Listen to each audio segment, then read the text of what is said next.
It's Thursday, February 13th, 2025, hitting back at the latest totally organic media narrative. No NATO for Ukraine, and were we just talking about this yesterday?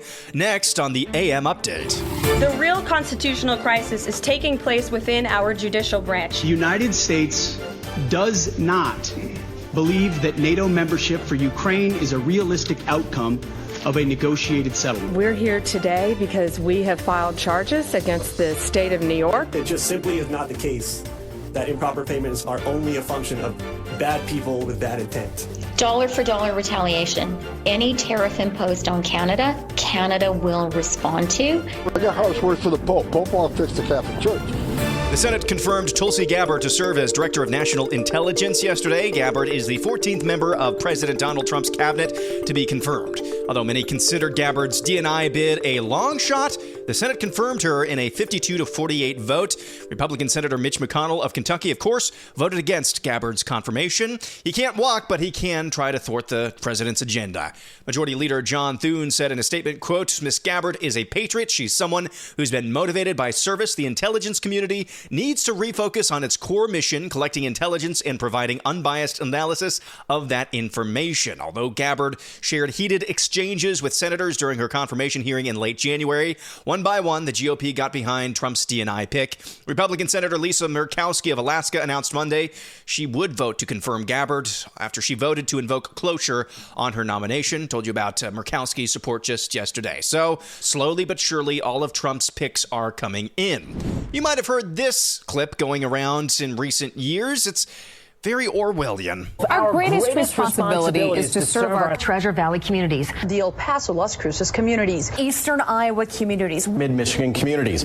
We are extremely proud of the quality, balanced journalism that CBS 4 News produces. But we are concerned about the trouble and trend of irresponsible. Yeah, you've probably heard that before. It's one of the examples, one of the most glaring examples of the Orwellian nature of, in this case, local news outlets glomming on to certain phrases and certain narratives that were fed to them from on high. I'm sure you've seen that clip bandied about on social media in recent years. Well, the latest example of this, let's just call it a totally organic and natural phenomenon, came together this week as the mainstream media and their acolytes in Congress glommed onto the narrative that we're careening towards a constitutional crisis. Now, this is not new. They've been saying that about basically every breath that Donald Trump has taken over the last 10 years. Here's Caroline Leavitt, White House press secretary, in the briefing room yesterday. Before I take questions, I would like to address an extremely dishonest narrative that we've seen emerging over the past few days.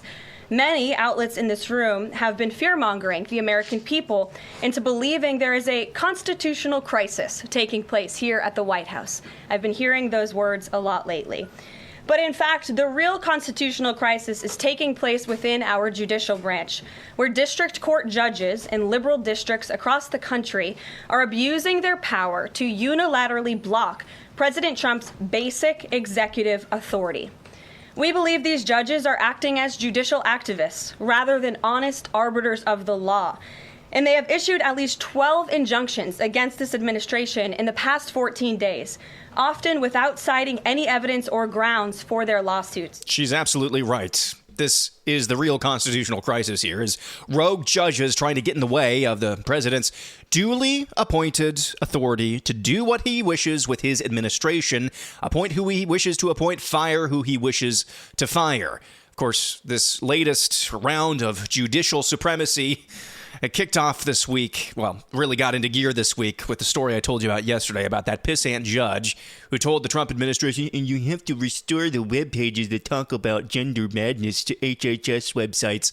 Spawned this hilarious Babylon Bee headline the other day. Sauron appointed judge rules Frodo must return ring to Sauron. Yeah, that's basically what it is. Now, Donald Trump had a press conference yesterday afternoon. Listened to quite a little bit of it, and he said on a couple of occasions when talking about this judicial law, just judicial supremacy and all of these rogue judges trying to insert themselves in the middle of his agenda, he said on a couple of occasions, well, we have to follow the courts. Our recourse is to appeal to the next highest court. I hope he really doesn't mean that. Now, what I think could be happening here is he's got to say that to the media. Yeah, he's got to say that to the media. And he and his administration are just waiting on the lowest hanging fruit The lowest hanging fruit, maybe a judge somewhere said, no, you can't fire that person. Taking that case to the Supreme Court, where the Supreme Court will likely side with the president, and then using that precedent to say on all the rest of these cases, hey, the Supreme Court has spoken, I'm going to follow the Supreme Court. That's probably pretty powerful branding, and I hope that's the direction that they want to go. Nevertheless, weren't we just talking about this yesterday with Steve Bannon reaching that deal in the Manhattan court, and how he said the greatest threat to Donald Trump's presidency actually isn't in Washington, D.C., it's in that Manhattan court? Well, here's Attorney General Pam Bondi making this announcement. We're here today because we have filed charges against the state of New York. We have filed charges against Kathy Hochul. We have filed charges against Letitia James and Mark Schroeder, who is with DMV. This is a new DOJ, and we are taking steps to protect Americans, American citizens, and angel moms, like the mom standing right behind me, who you're going to hear from in a moment. New York has chosen to prioritize illegal aliens over American citizens. It stops today. So that is Attorney General Pam Bondi announcing charges against the state of New York, including Governor Kathy Hochul, Attorney General Letitia James, and DMV Commissioner Mark Schroeder. So this is not directly related to the lawfare that the Manhattan District Court has been waging against Donald Trump, but it is a wink-wink, tit-for-tat as far as that is concerned. But it is not that and only that. The federal government, the Department of Justice, is well within its purview to enforce immigration laws and to hold states accountable who are not enforcing those immigration laws. Does New York sound like a state? Everything we know about the state of New York, are they a state that necessarily upholds federal immigration laws? No, it was just last week. Just last week, we heard about $59 million from the federal government being sent to New York City to house illegal aliens in posh hotels. So again, this is a double whammy here. You're putting these state officials on notice. No, you're not just going to get away with anything you want to get away under this new administration. You better come correct. In foreign policy news, Secretary of Defense Pete Hegseth says no to Ukraine on NATO membership. The United States does not believe that NATO membership for Ukraine is a realistic outcome of a negotiated settlement. Instead, any security guarantee must be backed by capable European and non-European troops. If these troops are deployed as peacekeepers to Ukraine at any point, they should be deployed as part of a non-NATO mission, and they should not be covered under Article 5. There also must be robust international oversight of the line of contact. To be clear, as part of any security guarantee, there will not be U.S. troops deployed to Ukraine. Secretary of Defense Pete Hegseth announcing that he does not see it in the United States' interest in making sure that a bargain is done between Russia and Ukraine to end that war. He does not see it as in the cards for Ukraine to be a member of NATO. To that, I say, good, and good for Ukraine. It is just the height of madness to even think about Ukrainian NATO membership. Isn't there a mutual protection pact? Has not Vladimir Putin over the past 2 decades shown he is ready and willing whenever he wants to wage war with Ukraine? If he has shown that he's ready and willing at the drop of a hat to wage war with Ukraine, first in Crimea and then Ukraine proper, at least in eastern Ukraine, couldn't he do that again? What is the risk-reward ratio, the cost-benefit analysis of Ukrainian NATO membership? A lot more bloodshed. For what? Not quite sure. And, of course, I think Vladimir Putin is a thug. He's not a good guy. But how would the United States look at it from their perspective? How would the United States like it if let's just say, for instance, a Soviet Union-aligned country was right at our doorstep, right basically on our border? Okay, I know that's never happened before, and we didn't have a Cold War over it or anything like that. That's probably Russia's perspective. That would be a red line for them. On that same topic, Donald Trump posted on Truth Social yesterday, quote, "I just had a lengthy and highly productive phone call with President Vladimir Putin of Russia. We discussed Ukraine, the Middle East, energy, artificial intelligence, the power of the dollar, and various other subjects. We both reflected on the great history of our nations and the fact that we fought so successfully together in World War II, remembering that Russia lost tens of millions of people, and we likewise lost so many. We each talked about the strengths of our respective nations and the great benefit that we will someday have in working together. But first, as we both agreed, we want to stop the millions of deaths taking place in the war with Russia and Ukraine. President Putin even used my very strong campaign motto of, quote, common sense." So Donald Trump speaking with Vladimir Putin, it seems like this war in Ukraine is at least very close, or at least as close as it has been, to reaching an end. When we come back, the optics of what you're about to hear are absolutely awful. Department of Homeland Security has clawed back that $59 million FEMA tried to give to illegal aliens last week. And border czar Tom Homan goes to war once again with the Pope. That's coming up next.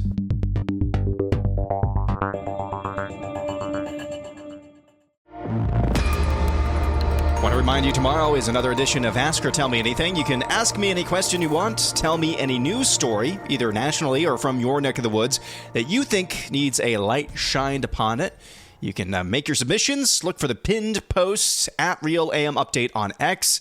Ask or Tell Me Anything, that's coming up tomorrow morning. But first, I want to preface this by saying I do not mean any ill will on a personal level towards the individual that we're about to talk about. I feel sorry for him. Okay, the end. That's the preface of the conversation. What I'm about to explain to you, though, is the optics of what you're about to hear. What you're about to hear is a man named Dylan Hetler Gaudet, or Gaudet, I'm not sure. Dylan Hetler is the Director of Government Affairs for an organization called POGO, Project on Government Oversight. Project on Government Oversight is a non-governmental organization. A non-governmental organization that has received and probably would not exist without taxpayer dollars from places like, I'm not sure if they got taxpayer dollars from USAID, but places like USAID.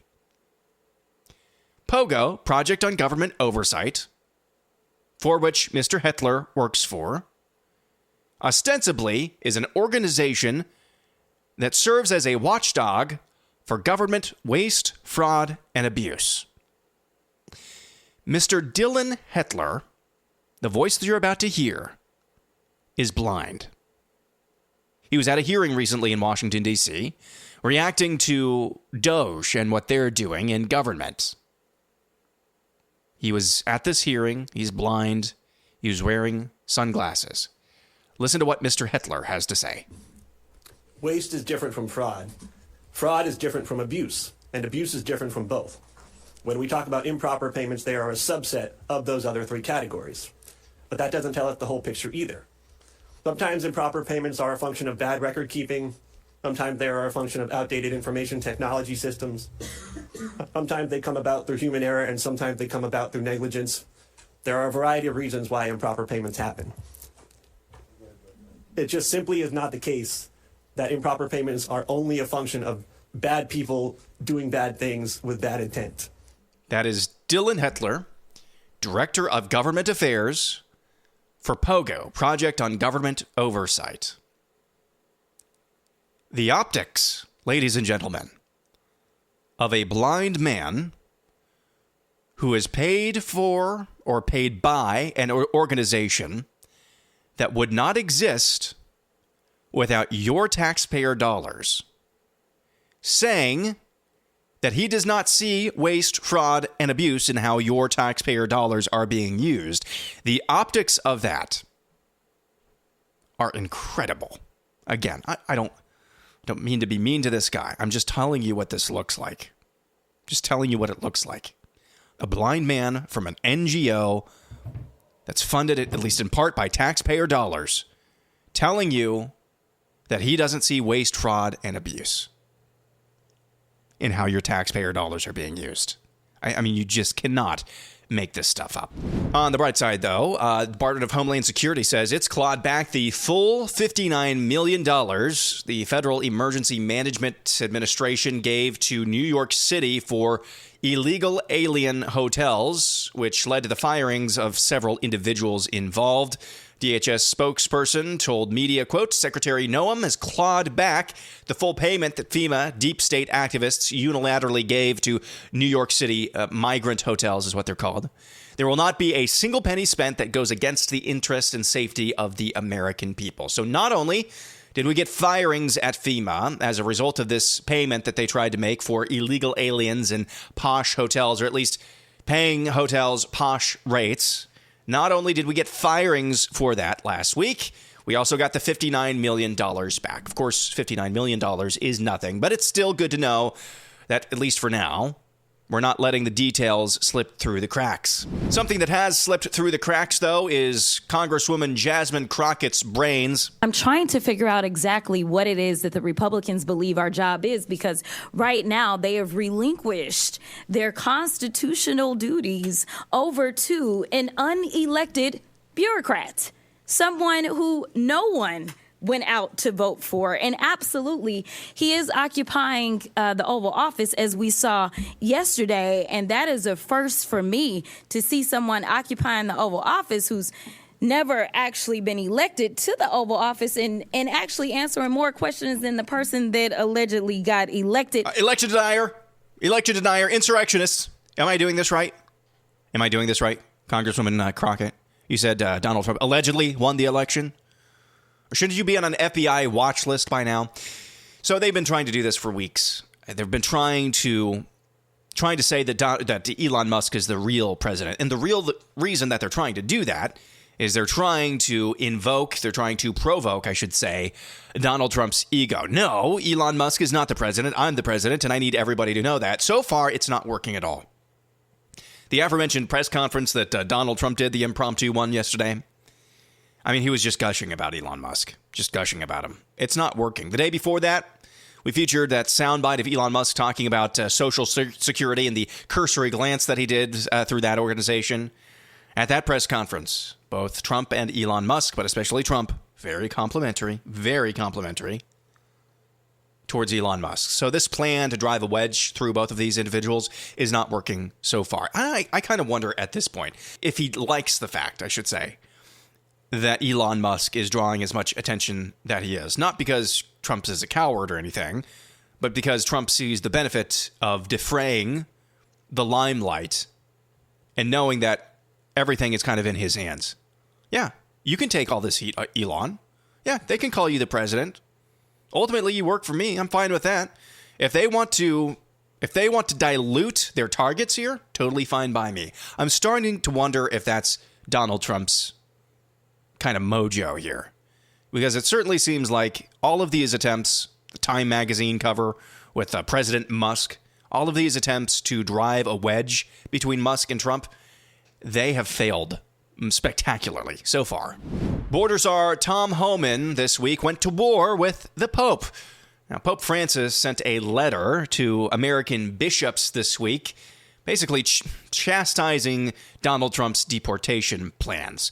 Now, if you actually read the letter that Pope Francis sent these bishops, there's nothing that basically anyone would disagree with. It's talking about the humanity of everyone, the dignity of everyone, the God-given worth and value of every human being. It's a lot of stuff that nobody would disagree with. But when you put it in the context of why it was sent, in the midst of the United States having a legal right to enforce its borders and immigration laws, it completely changes the meaning.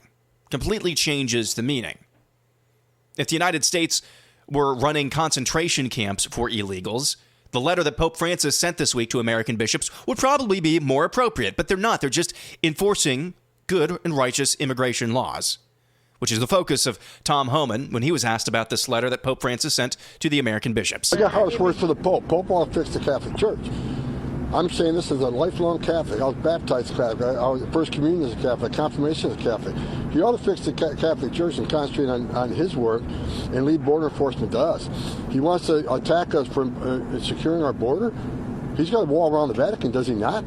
So he's got a wall around to protect his people and himself, but we can't have a wall around the United States. So I wish he'd stick to the Catholic Church and fix that and leave border enforcement to us. That's the second time now that Tom Homan has gone to war with Pope Francis, and both times he has framed the issue perfectly. He said, Pope, you've got a wall around the Vatican.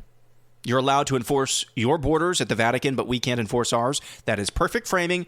Don't change a thing, Mr. Border Czar Tom Homan. And now here's this, Dr. Patrick Soon-Shiong. He is just kind of a Renaissance man, but he's a renowned surgeon and businessman who owns the LA Times. I featured a clip from him not too long ago. He was on Dr. Drew's program not too long ago to talk about what we could see the long-term impacts being of the COVID jab. It is incredible for somebody, not to mention the owner of the LA Times, to say some of the things that he says about the COVID jab. Most of my friends that work in long COVID end up seeing more long vaccine than long COVID, in that most of the long COVID kind of resolves. But the long vaccine tends to be a little more recalcitrant. What are your concerns about long COVID? So, I mean, it goes back to a very fundamental question, and it's a very technically scientific question, is does your body clear the virus? What does that mean? Mm-hmm. The reason you have long COVID, I believe, is because your body still has replicating virus. You may not feel it, you don't know it.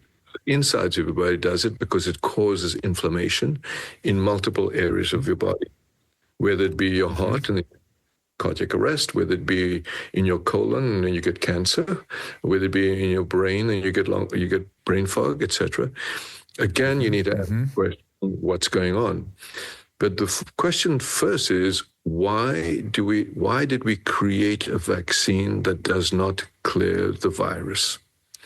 That is not only that, Patrick. Why did we create a vaccine that reproduces the most pathogenic component of the virus? Why not the nucleocapsid? Why not the whole virus? Why do we keep pushing on spike? It's insane. Oh my God, you're singing my tune exactly.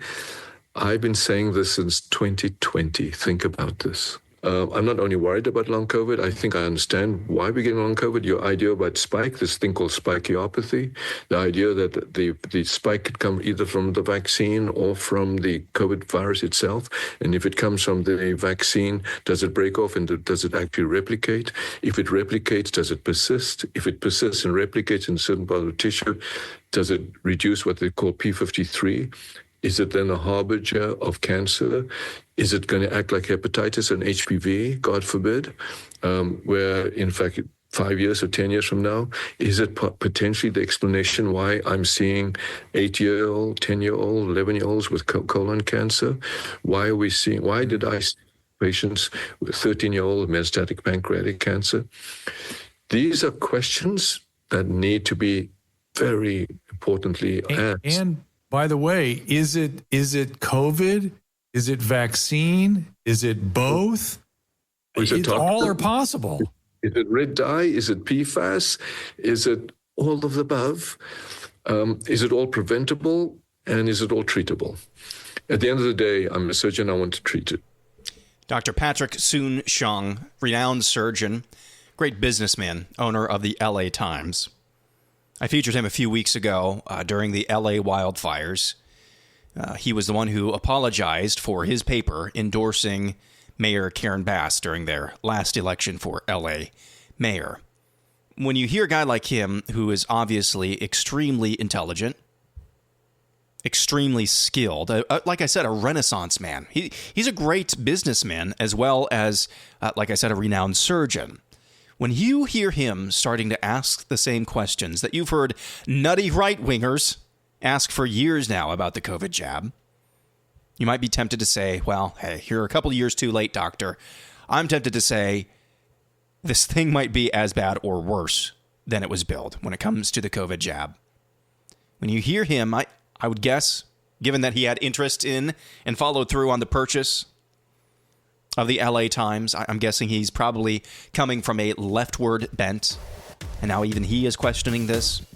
Yes, years down the road. Things that make you go, When we come back, I asked you in the poll of the week, What do you think the Democrats' vision and plan is for the future? I'll share your results next.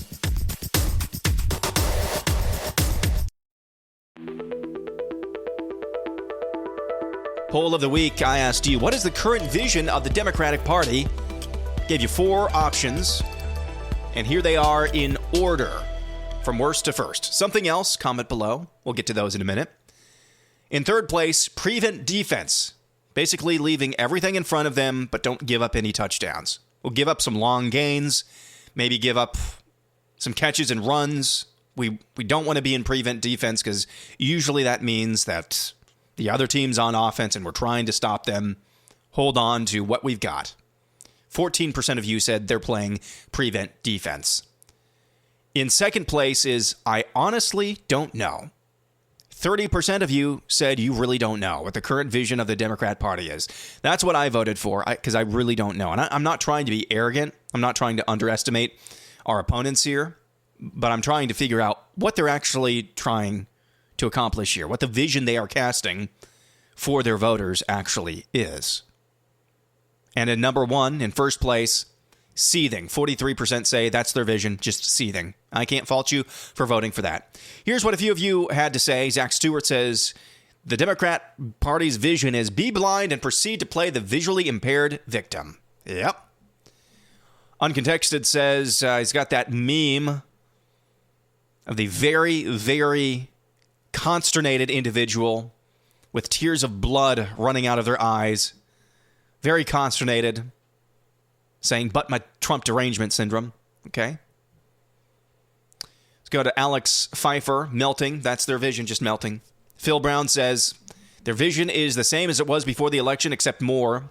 Look who they picked to run the DNC. Yeah, they picked the guy from Minnesota, who on the face seems like a smart pick, but I'm not so sure about that.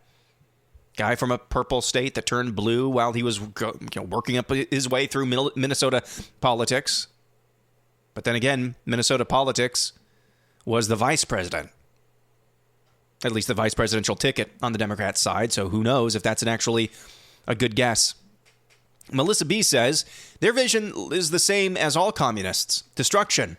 The reason why it looks different is because they've never seen or felt any pushback from comfortably numb Americans. We're witnessing the seething, weeping, wailing, and gnashing of teeth from children as they watch the kingdom of their father, Satan, begin to fall.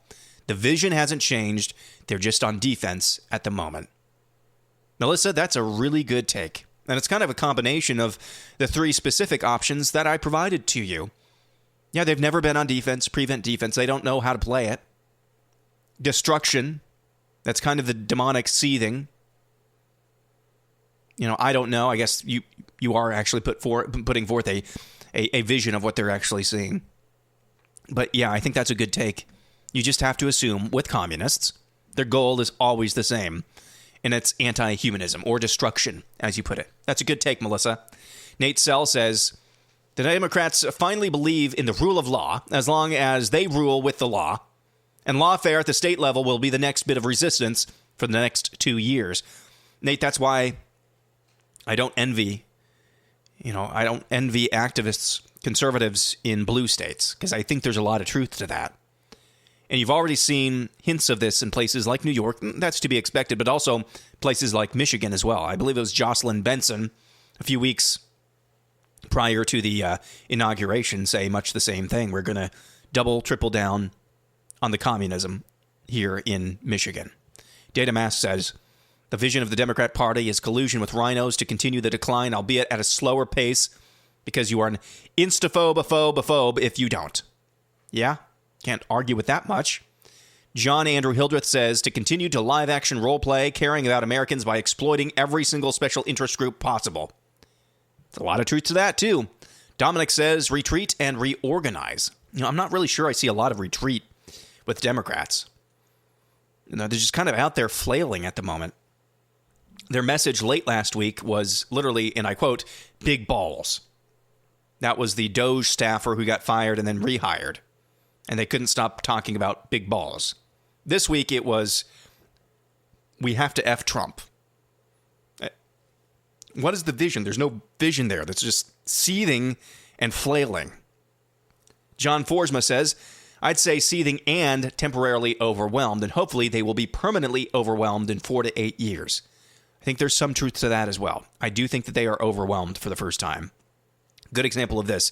My one-person boomer poop lib focus group is a friend of mine on Facebook. Used to live in the town that I grew up in. And her Facebook page and her posts for whatever reason show up in my feed all the time. And it's just like a walking, talking MSNBC comments section. So she's my one-person boomer poop lib focus group. She is about 2 weeks behind the current discourse.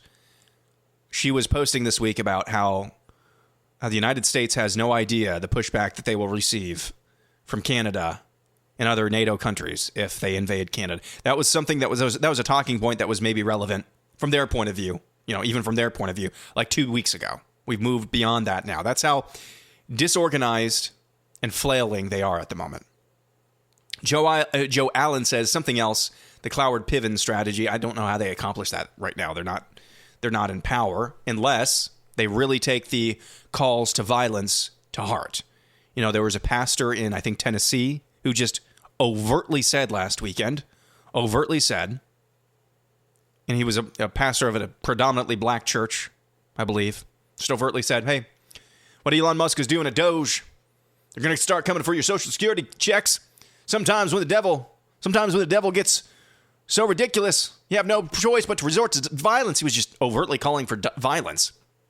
There's another congressman this week, I can't remember his name. He called for fighting them in the streets. Hakeem Jeffries, the House Minority Leader, he said, we're going to fight the Trump agenda in the streets. So, unless you're talking about that, legislatively, they can't do the Cloward-Piven strategy. But violence in the streets, that's not out of the realm of possibility. T. Roy says the Democrats' vision is the reaction you get from a 2-year-old when you tell them no in the toy aisle of your local grocery store times 666. Shane and James Moon says the vision of the Democrat Party is to sandbag. Jay says they have no vision because Elon's discoveries make them lose focus. Pat says curl up in the fetal position. Fred says tax the rich until they're poor, make the poor dependent on government handouts, ensure everyone is equally miserable. So communism is what Fred says. Steve says joining the Libertarians as a minority party. Gerald says their vision is basically communism. Robert says, same as always, destroy. Steve Bogus says a stupor, that's their vision. Dalton says prevent defense is almost correct. Since the name calling and their policies didn't work, they have to get more radical, fun to watch, yet really dangerous. Louis Angel says demonic desolation. Wolverine says like their father and kin wailing and gnashing of teeth. Professor Antivel says total destruction.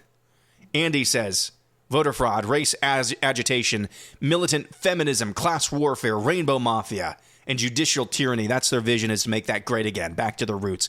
I'm sensing a theme here, and that my audience is really smart. I'm not trying to blow smoke up your skirt. The common theme amongst the other option is communist. Seek, kill, destroy. I think that's really wise. I think you know what the real enemy, who your real opponents are. Let's leave it there for a Thursday. Again, ask or tell me anything tomorrow. You can ask me any question you want. Tell me any news story you think needs covered. Ask or tell me anything. Make your submissions on the pinned post at Real AM Update on X. Hope you have a wonderful Thursday. Back at it again tomorrow. I'm Aaron McIntyre, and this is the AM Update.